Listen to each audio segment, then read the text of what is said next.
वाटलं नव्हतं असं काय होईल. Hello, welcome to my second mini vlog.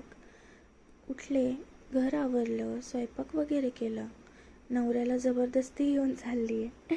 मम्मीकडे KYC साठी जायचं होतं. मंदिराच्या पाया पडलं लांबूनच. जाता जाता चहा वगैरे पिलं. तिकडं त्यांचा रुसवा घालवत होते बोलून बोलून. बहिणीला भेटले, तिने मेहंदी दाखवली. माझी छोटी बहीण, ही पण माझी बहीण आहे. हिला व्लॉगमध्ये यायचं होतं.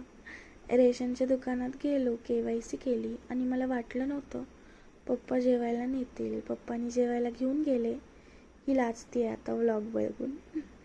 मस्त जेवण वगैरे केलं. मम्मी पप्पा मी बहिणीनी जेवण वगैरे करून यांना कॉल केला. हे मला घ्यायला आले. कामानुसार त्यांना जमलं नाही यायला. आता मी जेवले, त्यांना आईस्क्रीम नको का? आईस्क्रीम घेतलं. घरी येऊन आता आईस्क्रीम खाते. भेटू उद्या नेक्स्ट व्लॉगमध्ये. बाय.